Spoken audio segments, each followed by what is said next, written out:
Hi friends, എല്ലാവർക്കും നമ്മുടെ പുതിയ വീഡിയോയിലേക്ക് സ്വാഗതം. അപ്പോൾ ഇന്നത്തെ വീഡിയോ എന്ന് പറയുന്നത് പ്രഗ്നൻസി ടൈമിലെ യൂറിനറി ഇൻഫെക്ഷനെ റിലേറ്റ് ചെയ്തിട്ടുള്ളൊരു കുഞ്ഞു വീഡിയോ ആണ് കേട്ടോ. അപ്പോൾ എല്ലാവർക്കും അറിയാം, ഞാൻ കുറച്ച് ദിവസമായിട്ട് ഹോസ്പിറ്റലിൽ അഡ്മിറ്റും കാര്യങ്ങളൊക്കെ ആയിരുന്നു. അപ്പോൾ യൂറിനറി ഇൻഫെക്ഷൻ ആയിരുന്നു കേട്ടോ.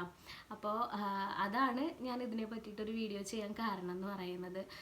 പിന്നെയെന്ന് വെച്ചാൽ എനിക്ക് മുന്നേ ഒരു കമൻറ്റ് വന്നിട്ടുണ്ടായിരുന്നു, പ്രഗ്നൻസി റിലേറ്റഡ് ആയിട്ട് ഞാനിങ്ങനെ വീഡിയോസ് ഇടുമ്പോൾ ഒരു കമൻറ്റ് വന്നിട്ടുണ്ടായിരുന്നു. ഒരു കുട്ടി യൂറിനറി ഇൻഫെക്ഷനെ പറ്റിയിട്ട് വീഡിയോ ചെയ്യുമോ ചേച്ചി എന്ന് ചോദിച്ചിട്ട് കമൻറ്റ് ഇട്ടിട്ടുണ്ടായിരുന്നു കേട്ടോ.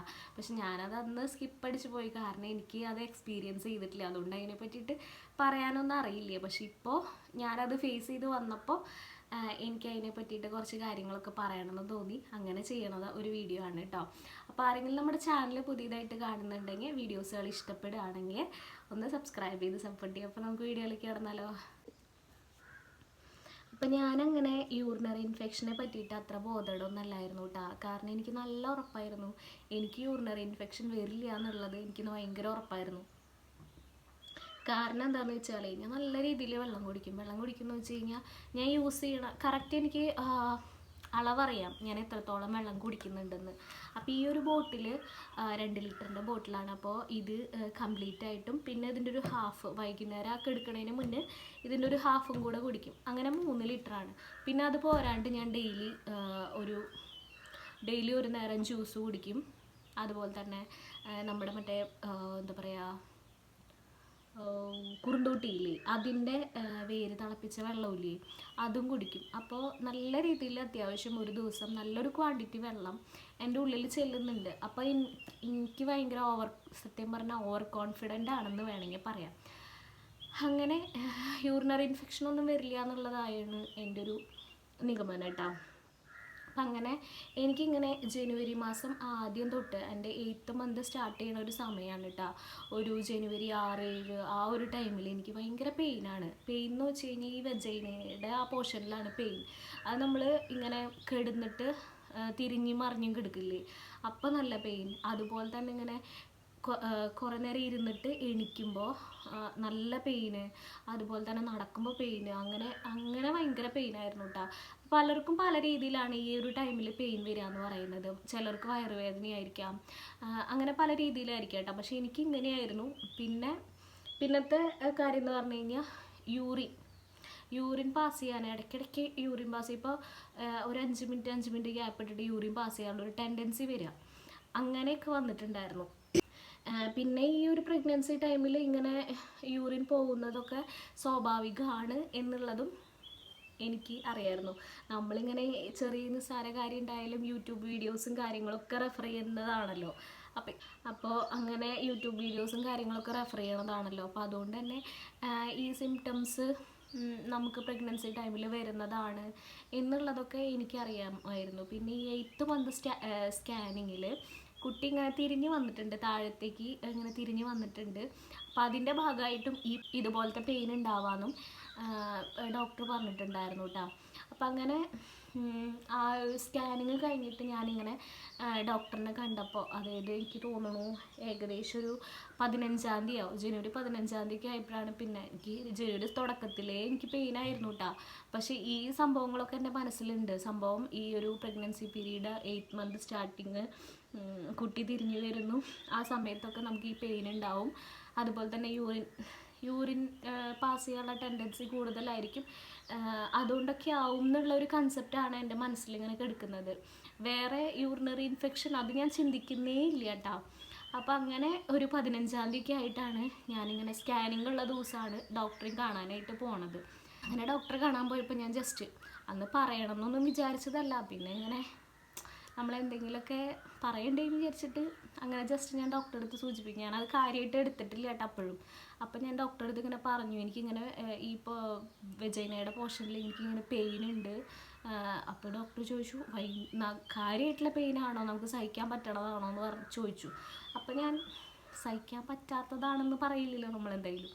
അപ്പം എനിക്ക് സഹിക്കാൻ പറ്റുന്ന കുഴപ്പമില്ല എന്നുള്ളത് ഞാൻ പറഞ്ഞു. അപ്പോൾ ഡോക്ടർ പറഞ്ഞു അത് സ്വാഭാവികമാണ്, ഈ സമയത്ത് ഉണ്ടാവും എന്നൊക്കെ എൻ്റെ അടുത്ത് പറഞ്ഞിട്ട് വിട്ടു. അങ്ങനെ ഞാനത് കേട്ടിട്ട് വീട്ടിലേക്ക് പോന്നു. പിന്നെയും എനിക്ക് ഈ പെയിനൊന്നും കുറയുന്നില്ല കേട്ടോ, കൂടുന്ന തന്നെയുള്ളൂ. പക്ഷെ ഞാനത് സഹിക്കുകയാണ്, കാരണം എല്ലാവർക്കും ഉണ്ടാവണതല്ലേ, ഈ ഒരു ടൈമിൽ എല്ലാവർക്കും ഉണ്ടാവണതാണ് എന്നൊക്കെയാണ് എൻ്റെ മനസ്സിൽ കിടക്കണത്. അപ്പോൾ അതുകൊണ്ട് ഞാൻ സഹിച്ച് ഇങ്ങനെ പോയി. അത് കഴിഞ്ഞിട്ട് ഇനി 2 ആഴ്ച കഴിഞ്ഞിട്ട് അങ്ങോട്ടാണ് പിന്നെയും ഡോക്ടറെ അടുത്ത് ചെല്ലാനായിട്ട് പറഞ്ഞിട്ടുണ്ടായിരുന്നത്. അപ്പോൾ എനിക്ക് തോന്നുന്നു ജനുവരി 27 ഒക്കെ ആയിട്ടാണ് ഡോക്ടറെ കാണാനായിട്ട് പിന്നെയും പോയിട്ടുണ്ടായിരുന്നത്. അപ്പോൾ എൻ്റെ ഒരു കഷ്ടകാലത്തിനന്ന് കറക്റ്റ് ടൈമിൽ ഡോക്ടർക്ക് ഡെലിവറി വന്നിട്ടുണ്ട്. പെട്ടെന്ന് അർജൻറ്റായിട്ടൊരു ഡെലിവറി വന്നിട്ടുണ്ടായിരുന്നു.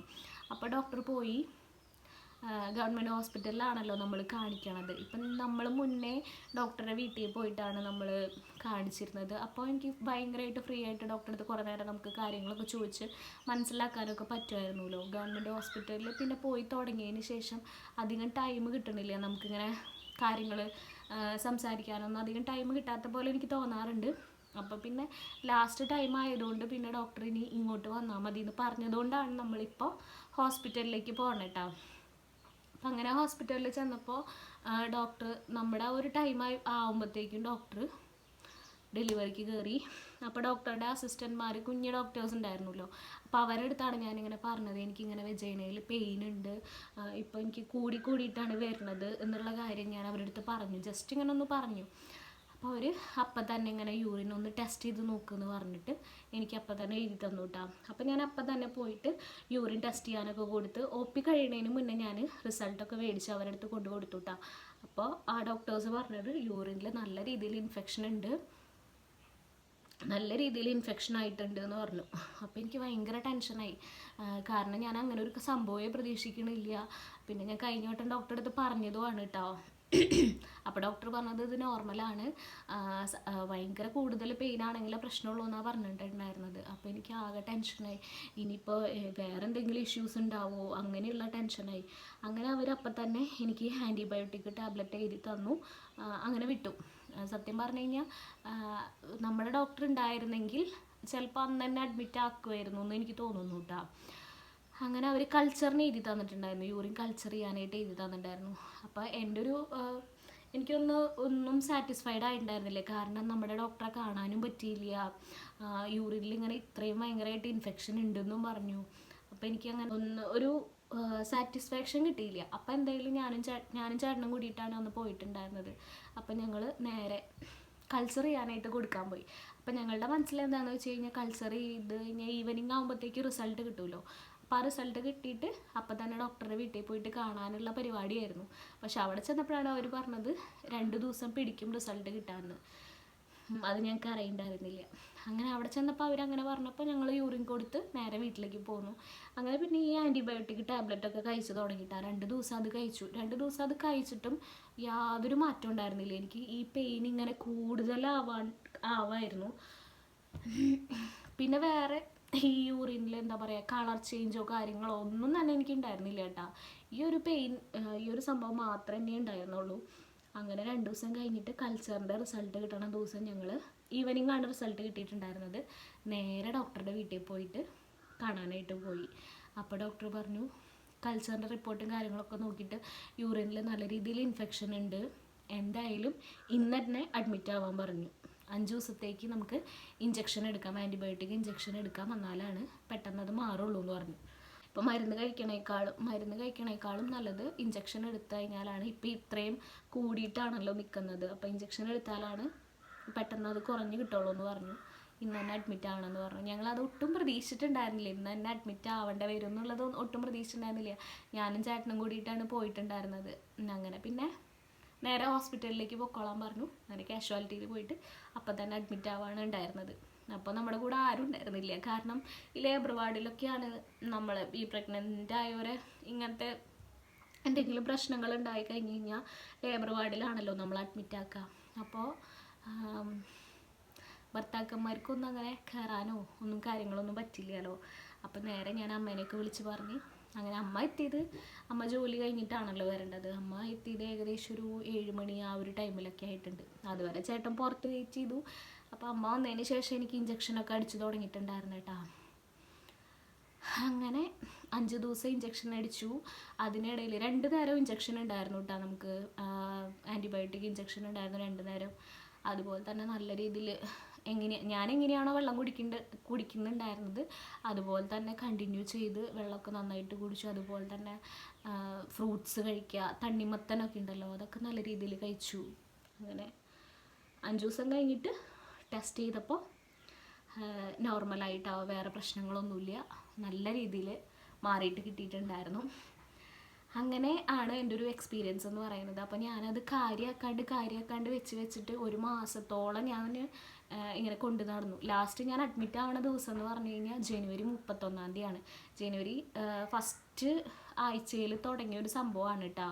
ഞാനത് ശ്രദ്ധിക്കാണ്ട് കാര്യമായിട്ട് എടുക്കാണ്ട് നമുക്ക് നോർമലി ഉണ്ടാവുന്നതാണല്ലോ എന്ന് വിചാരിച്ച് അങ്ങനെ വെച്ചിട്ടാണ് ഈ 31 എത്തിയിട്ടുണ്ടായിരുന്നത്.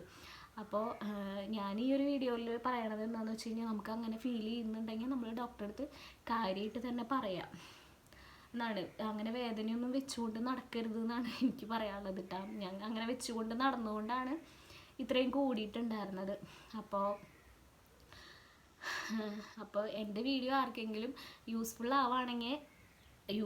ആവുകയാണെങ്കിലോ എന്ന് വിചാരിച്ചിട്ടാണ് കേട്ടോ ഞാൻ എൻ്റെ ഈ ഒരു എക്സ്പീരിയൻസ് നിങ്ങളായിട്ടൊന്ന് ഷെയർ ചെയ്യണത്. അപ്പോൾ അങ്ങനെയായിരുന്നു എൻ്റെ യൂറിനറി ഇൻഫെക്ഷൻ്റെ ആ ഒരു ഇതാന്ന് പറയുന്നത്. അങ്ങനെ ഇപ്പോൾ വീട്ടിലൊക്കെ എത്തിയിട്ടുണ്ട്. ഇപ്പോൾ അത്യാവശ്യം കുഴപ്പമൊന്നുമില്ല കേട്ടോ. 5 ദിവസത്തെ കറക്റ്റ് ഇഞ്ചക്ഷനും കാര്യങ്ങളൊക്കെ എടുത്തതിന് ശേഷം നല്ല രീതിയിൽ മാറിയിട്ടുണ്ട്. ആ പെയിനൊക്കെ അങ്ങനെ തന്നെ മാറിയിട്ടുണ്ട്. അപ്പം അങ്ങനെയൊക്കെയാണ് ഇപ്പോഴത്തെ.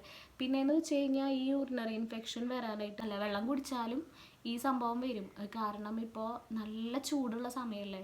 ചൂടുള്ള സമയമാകുമ്പോൾ അതായത് കുറേയൊക്കെ നമ്മൾ കുടിക്കുന്ന വെള്ളമൊക്കെ നല്ല രീതിയിൽ വിയർത്തൊക്കെ പോവും. പിന്നെ ഈ ഒരു പ്രഗ്നൻസി ടൈമിൽ പെട്ടെന്ന് അത് ഇഫക്റ്റ് ചെയ്യാനായിട്ട് ചാൻസ് ഉണ്ട്. അതായത് പെട്ടെന്ന് ഈ ഒരു 8th month 7th month അതിലൊക്കെ പെട്ടെന്ന് യൂറിനറി ഇൻഫെക്ഷൻ വരാനുള്ള സാധ്യത ഉണ്ട് എന്നാണ് പറയുന്നത്. പിന്നെ വെള്ളം കുടിക്കാത്തതും ഉണ്ട് കേട്ടോ. വെള്ളം കുടിക്കാത്ത കേസിലും ഈ സംഭവം വരും. പിന്നെ ചൂടിൻ്റെയൊക്കെ ആയിട്ട് വരും എന്നാണ് പറഞ്ഞിട്ടുണ്ടായിരുന്നത്. അപ്പോൾ എല്ലാവരും നന്നായിട്ട് വെള്ളമൊക്കെ കുടിക്കുക. അതുപോലെ തന്നെ എന്തെങ്കിലും പെയിനും കാര്യങ്ങളൊക്കെ വരുമ്പോൾ അപ്പം തന്നെ ഡോക്ടറെ കണ്ട് കാര്യമായിട്ടൊക്കെ പറയാം. അപ്പോൾ ഇതൊക്കെയാണ് കേട്ടോ എൻ്റെ ഒരു എക്സ്പീരിയൻസ് എന്ന് പറയുന്നത്. അപ്പോൾ നമ്മുടെ വീഡിയോസുകൾ ഇഷ്ടപ്പെടുകയാണെങ്കിൽ എല്ലാവരും ഒന്ന് സപ്പോർട്ട് ചെയ്യുക. അപ്പോൾ അടുത്ത വീഡിയോ ആയിട്ട് കാണാം. ടാറ്റാ.